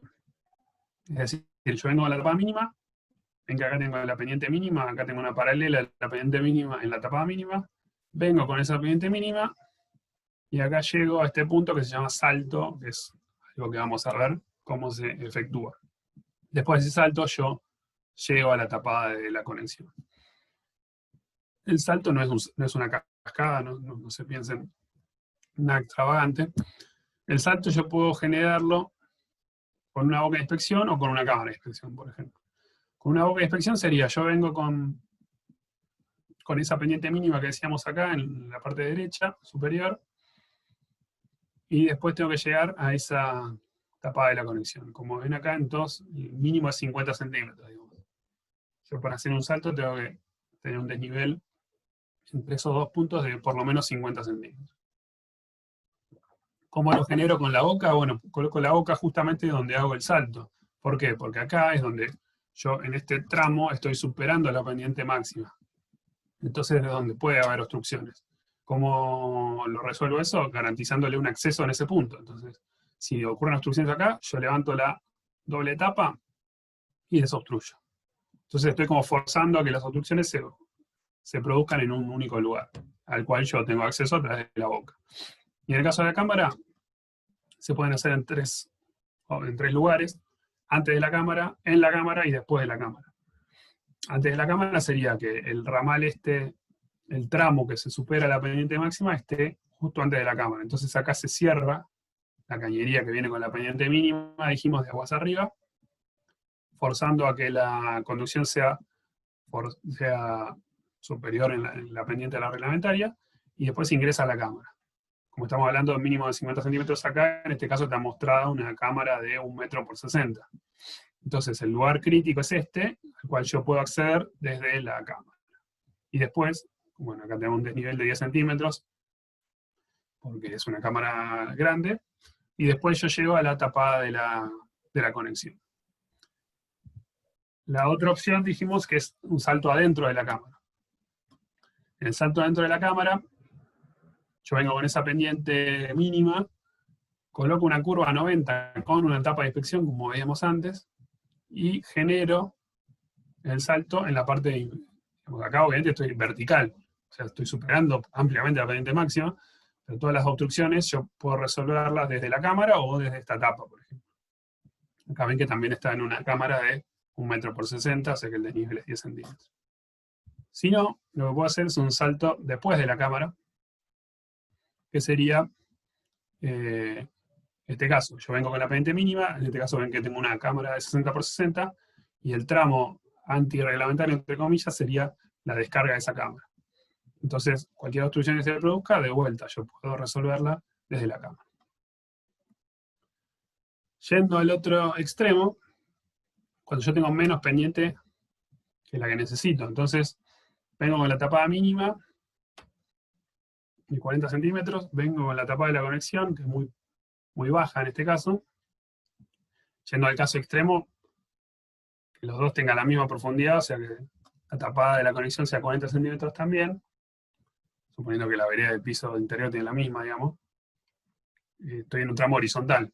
Entonces, si estoy horizontal o casi horizontal, no puedo garantizar que la descarga cloacal se produzca por gravedad. Entonces, ¿qué pasa? Se va a empezar a taponar por la descarga normal de los artefactos. ¿Por qué? Porque no tiene la pendiente que me permita un fluir constante de los desechos. Entonces, otra vez le damos dos soluciones a la alternativa. Una es elevar el nivel de piso terminado, lo cual es un extremo y no debería llegarse a eso.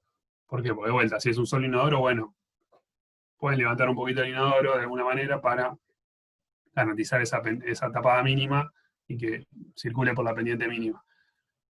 Si estamos hablando de un proyecto, como decíamos antes, de gran envergadura, sería catastrófico. Entonces, por eso que es muy importante tener en cuenta siempre las condiciones de orden en las cuales uno se va a plantar para el diseño de las instalaciones, y tener en cuenta las instalaciones que van a servir a un proyecto de arquitectura antes de desarrollar, por ejemplo, la parte estructural o la parte arquitectónica. La otra alternativa sería generar un tanque de inundación, que básicamente pueden ver en la bibliografía, pero es un tanque que emite con cierta frecuencia volúmenes de agua que me ayudan a empujar de alguna manera la descarga de los artefactos que están aguas abajo. Entonces se coloca el tanque de inundación aguas arriba, y construyo con la pendiente que puedo, que va a ser menor a la mínima, pero como tengo unas descargas de agua, digamos, separadas en el tiempo, pero continuas, me permite garantizar que no va a provocarse una desobstrucción. Para que no va a provocarse una obstrucción, perdón. Entonces, son casos particulares, pero indeseables de alguna manera. Es más probable que se encuentren con el exceso dependiente que con el defecto dependiente, pero bueno, solo se los mencionamos para que lo conozcan. ¿Preguntas hasta ahora? Sí. ¿Por qué era que se obstruía con exceso de pendiente? Cuando yo tengo mucha pendiente, superior a la máxima, se empiezan a separar los líquidos de los sólidos. Ah, ¿Por qué? perfecto. Porque el líquido va a ir más rápido. Entonces me empieza a quedar sólido por detrás, por decirlo de alguna manera. ¿Está bien? Perfecto. ¿Y podría repetir cómo es el funcionamiento del tanque de inundación? Por ejemplo, para que se den una idea, sería como, hoy en día ya están en desuso, pero en los migitorios, una de las maneras de hacer la descarga de los migitorios es con un depósito automático de migitorio. Hoy en día están en desuso porque es un derroche de agua, pero son esos que emiten cada tanto un volumen de agua para ayudar al escurrimiento de la descarga. Esto sería algo similar. Cada tanto emite un volumen de agua para la cañería para ayudar a empujar la descarga de los artefactos que tengo más abajo. Ah, perfecto. O sea que se pone menos pendiente y se pone ese... Claro, se pone una pendiente que no es reglamentaria, digamos, pero se garantiza que yo voy a poder funcionar correctamente. Perfecto, muchas gracias. Disculpa, ¿te hago una consulta yo?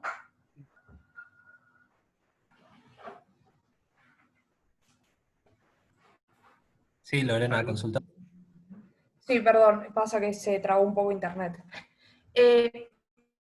¿Hay alguna forma de salvar desniveles cuando el edificio se encuentra más abajo de la cañería Buena pregunta, si querés principal? ¿Veo? Si querés escribir la pregunta porque se entrecortó un poco. Creo que lo que entendí, lo que pregunta Lorena es qué sucede cuando yo estoy por debajo de la cañería principal y tengo artefactos que están por debajo, y justo lo que va a explicar ahora Martín, si es eso, Lorena. Sí, era esa la pregunta, pero agregando si hay alguna forma de solucionarlo sin un pozo de Sí. bombeo. No sé, se cortó de vuelta Creo la que pregunta. si se puede solucionar sin un pozo de bombeo este caso. Y bueno, ya te dirá Martín, pero la respuesta es que no. Si nosotros estamos por debajo del nivel a desagotar, sí o sí tenemos que elevar el líquido cloacal hasta el nivel necesario. Y la única manera es con el pozo de bombeo cloacal. Bien. Entonces, si querés explico ahora el pozo de bombeo, si no, puedes volver a preguntar. El pozo de bombeo es el caso excepcional en el cual la cañería cloacal va a estar a una presión superior a la presión atmosférica. Entonces, cuando ocurre el caso más característico es si yo tengo un subsuelo y tengo artefactos sanitarios en ese subsuelo, ya sea puede ser, no sé, un garage que tiene un baño de servicio, puede ser un vestuario, cualquier otro artefacto sanitario que esté por debajo del nivel de planta baja, yo voy a tener que evacuarlo, obviamente. Entonces, como la conducción de la cañería principal se hace por planta baja, yo voy a tener que colectar primero en un pozo, como ven ahí, toda la conducción cloacal, y después subirla hasta la planta baja para que después sí discurra por gravedad con el resto de la cañería. Entonces, el pozo de bombeo tiene ciertas características, una limitación es el volumen, porque, como dijimos, los artefactos generan, digamos, los desechos que se vierten en los artefactos son de alta toxicidad, yo no puedo acumular mucho volumen de desagües, de desechos primarios, entonces se limita a 500 litros, se coloca una bomba de impulsión, una bomba sumergida generalmente, esa bomba a través de una cañería de impulsión sube hasta lo que sería, por ejemplo, en este caso la planta baja por encima, para luego discurrir por gravedad.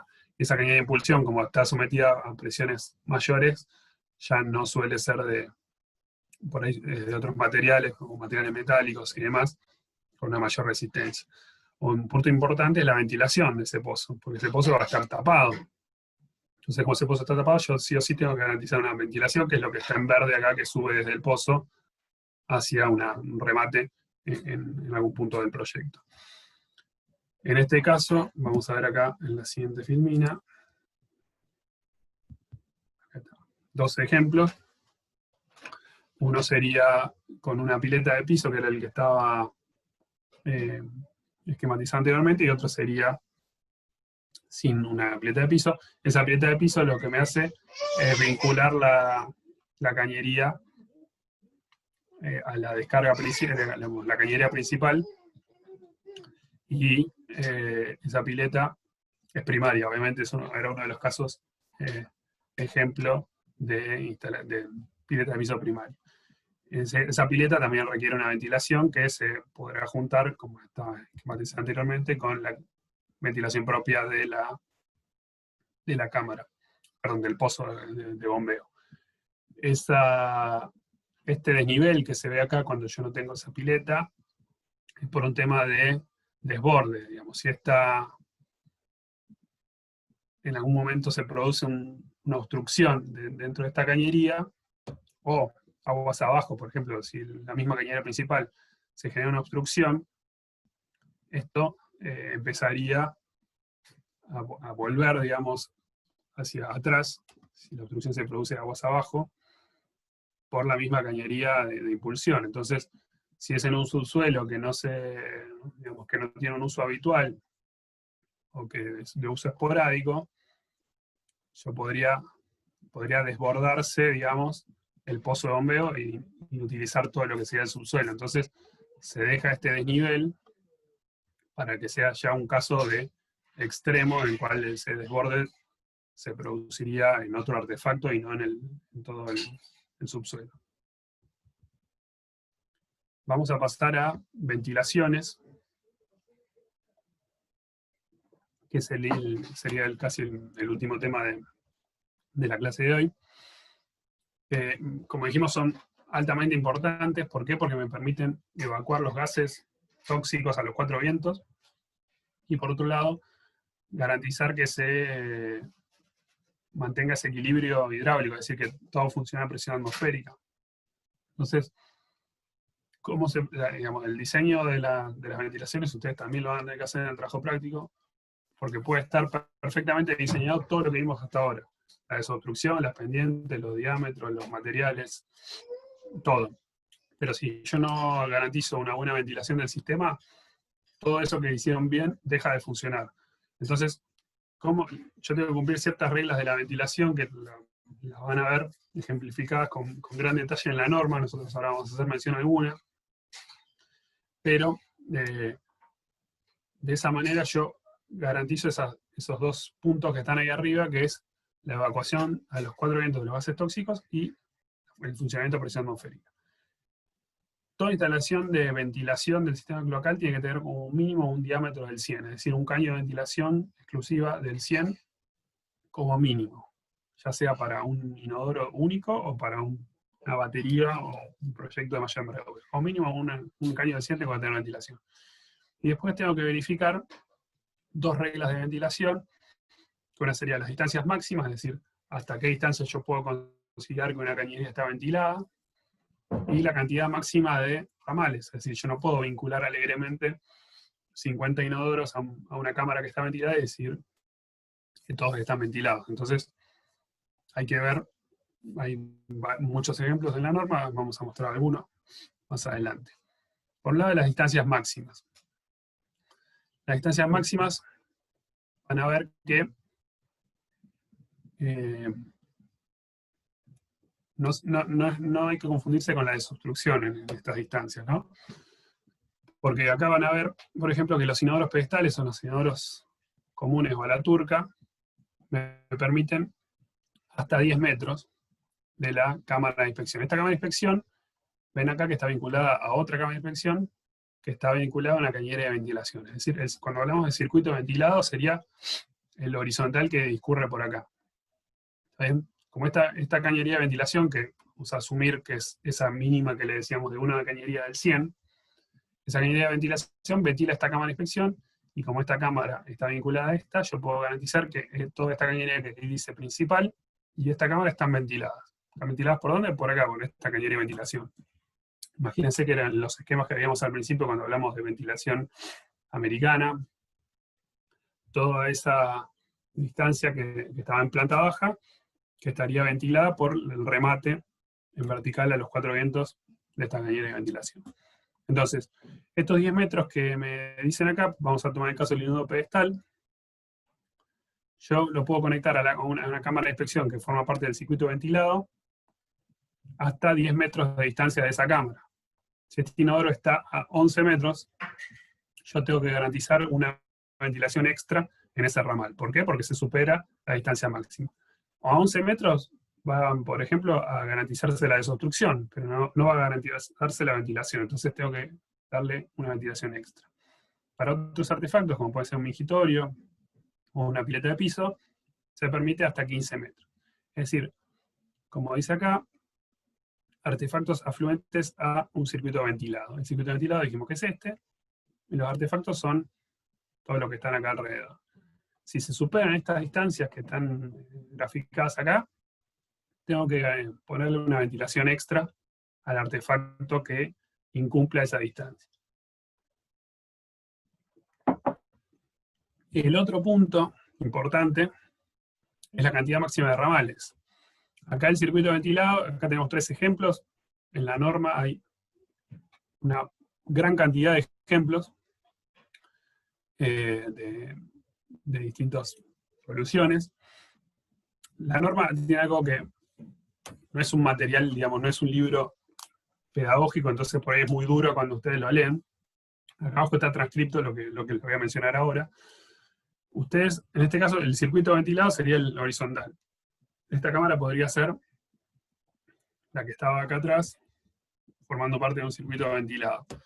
Entonces, todos estos artefactos ven acá que no están ventilados. Entonces yo puedo colocar una cierta cantidad de artefactos a un punto ventilado sin requerir una ventilación extra. Si colocar un artefacto más de los que están permitidos, tendría que garantizar una ventilación extra en ese, generalmente en el artefacto más alejado.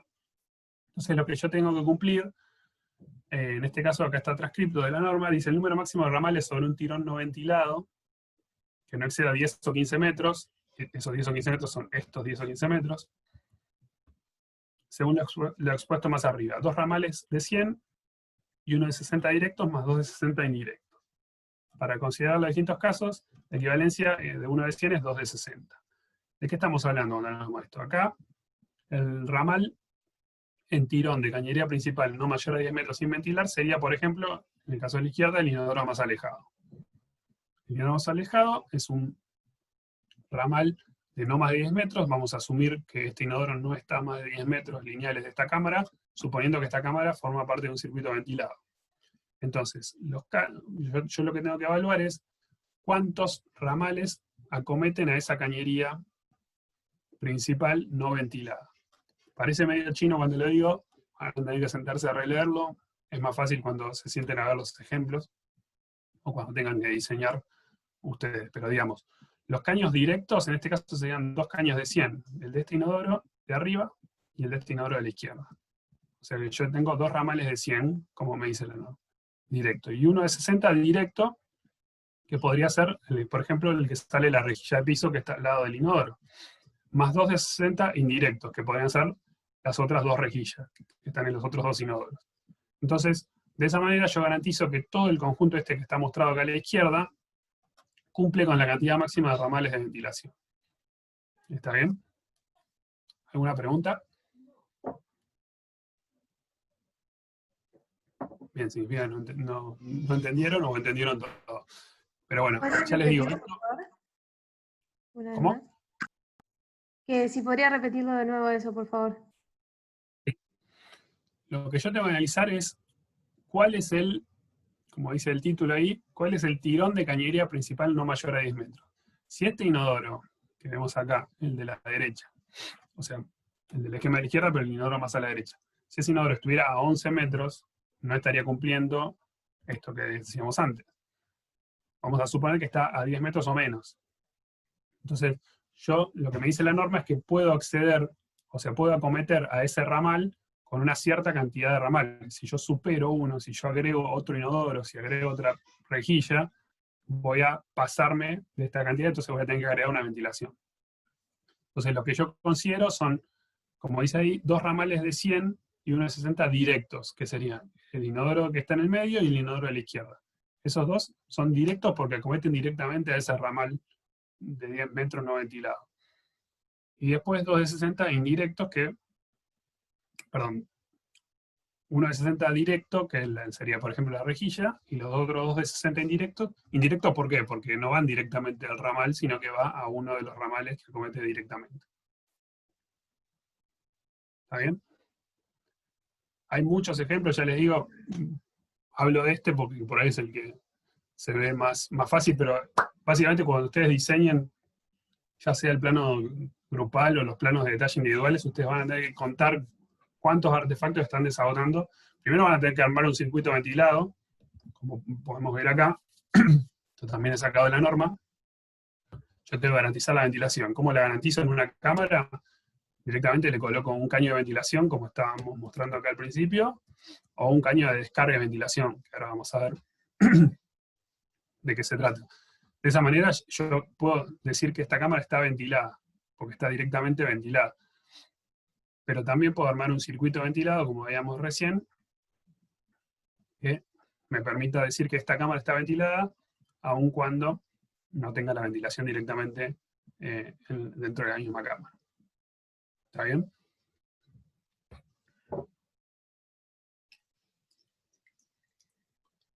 Bueno. Seguimos. El caño de descarga y ventilación, ya lo mencioné varias veces, es el caño que va verticalmente colectando las distintas descargas de los distintos pisos. Entonces,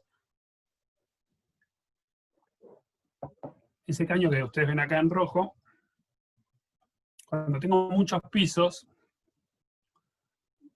voy a tener que colocarle lo que dice acá, una cañería de ventilación subsidiaria. ¿Por qué?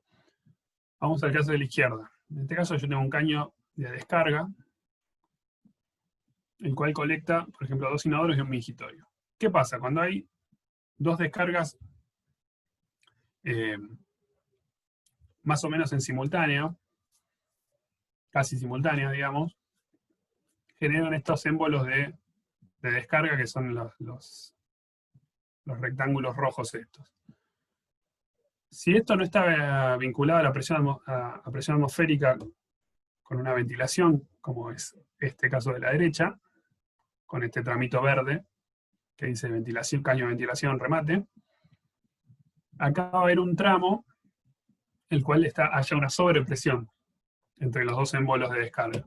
Esa sobrepresión, como dice acá, puede aumentar la presión del tramo este, y por ejemplo romper el sifón que está en este mingitorio. O que podría ser una pileta de patio, lo que sea. Lo que les decía antes. El sifón de la pileta de patio se mantiene siempre y cuando no haya, por ejemplo, sobrepresiones. O succiones, digamos. Una vez que pasa esta descarga, si no está vinculado a la presión atmosférica, podría provocar la succión del sifón que está en este inodoro. Entonces se rompe el sifón ese y empieza a ventilar al ambiente todos los gases tóxicos del desagüe primario. ¿Cómo evito yo esto? Colocando lo que se llama cañería de ventilación subsidiaria, que es esta cañería que corre paralela al caño de descarga de ventilación, acá lo vamos a ver en otro esquema, y que se conecta en cada piso, como ven acá, a las descargas de, por ejemplo, los inodoros. De De esa manera, si ocurre lo que decíamos antes, dos descargas casi simultáneas, y se genera una sobrepresión, esa sobrepresión se termina perdiendo en la cañería de ventilación subsidiaria. ¿Por qué? Porque está vinculada a la presión atmosférica.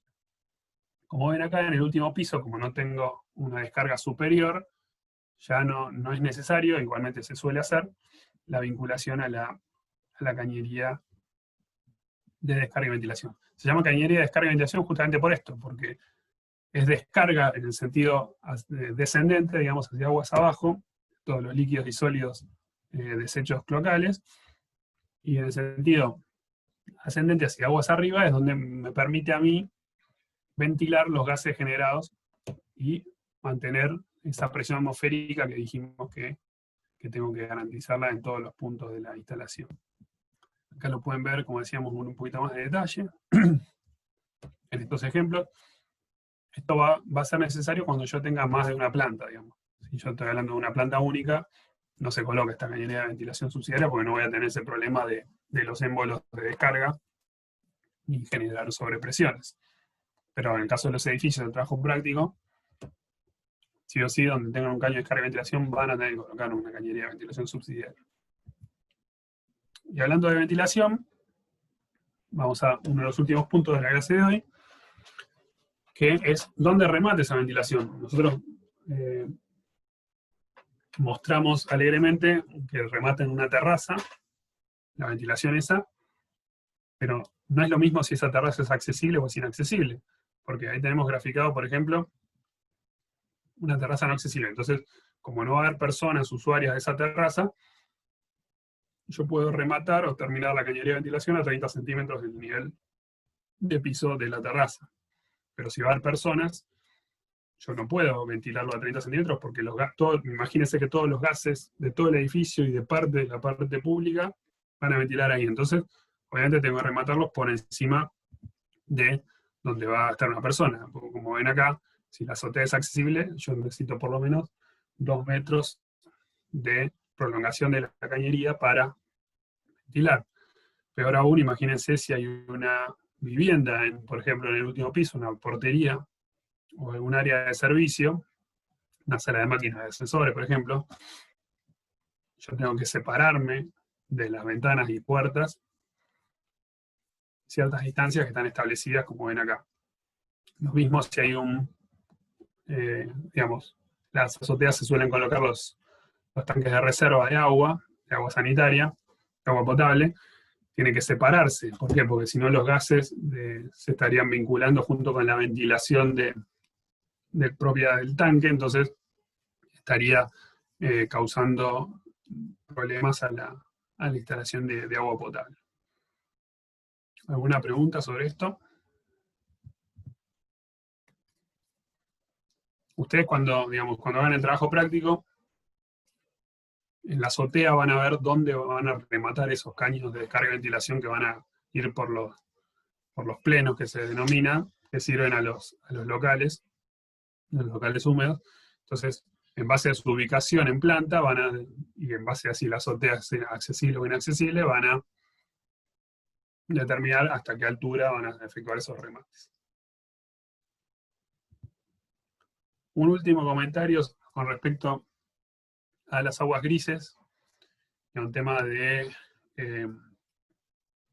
reutilización o de diseño sostenible, como quieran llamarlo. Nosotros estamos varios pasos atrás de todo esto, pero pueden llegar a encontrarse en su vida profesional con estos casos, y más si van a países un poco más desarrollados que el nuestro. ¿Qué hablamos con reutilización de aguas grises? Digamos, las aguas de limpieza, las que dijimos que vienen de las duchas, las bañaderas o los lavamanos, pueden reutilizarse para, por ejemplo, las mochilas de los inodoros, o para riego, previo a un cierto tratamiento. Acá en la izquierda estaría algo directo, pero previo al tratamiento, obviamente, para minimizar el uso del agua, ser algo más amigable con el entorno, como decíamos antes, no solamente no contaminarlo, sino que tratar de bajar un poco los niveles de uso de agua. Es medio ridículo que usemos agua potable para la descarga del inodoro, pero bueno, como venimos acostumbrados a hacerlo por mucho tiempo, pero imagínense que se gasta plata en potabilizar agua que después no se utiliza con esos fines. Entonces, un poco la idea de plantear esto es para que sepan que existe. En el trabajo práctico no lo vamos o cada docente elegirá su criterio, pero no es lo más común utilizarlo, pero es importante que se vayan con el concepto y con la idea que esto existe. Acá está representada la parte de tratamiento de esas aguas grises, con pequeñas plantas que se pueden utilizar en distintos proyectos, como este que veíamos acá a la derecha. Y ahí tienen representado más o menos cuánto uno se ahorraría con el uso de estas aguas reutilizadas, previamente tratadas, para, como decíamos antes, riego, limpieza o la descarga de inodoros, por ejemplo. Y hasta ahí llegamos a la presentación. ¿Una consulta? Sí. Esto de las aguas tratadas, ¿no está contemplado por el nuevo código de edificación de la ciudad? ¿O está como proyecto o algo así? Porque tenía entendido que lo iban a implementar, por lo menos en Cava. No sé, Raúl, si tenés un poco más de información al respecto.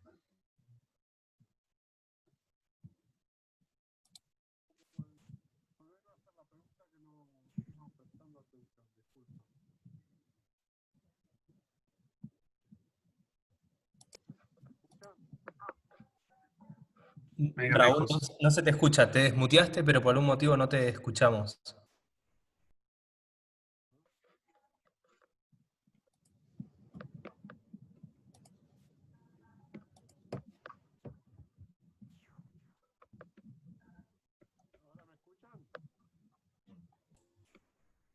Te escuchamos muy, muy bajito, como si el micrófono anduviese mal. Por ahí, si tenés auriculares a mano.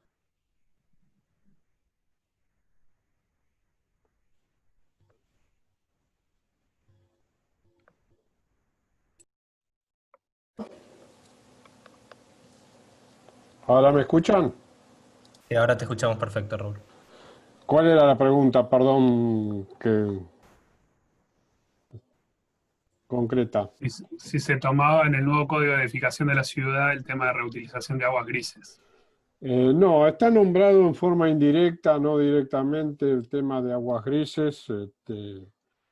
En realidad habría que haberlo reglamentado, igual que la recuperación de agua de lluvia.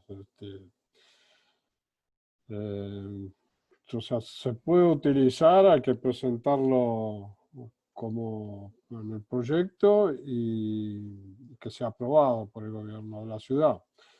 Hay varias obras en la ciudad de Buenos Aires realizadas de esta manera, pero no están declaradas en la documentación.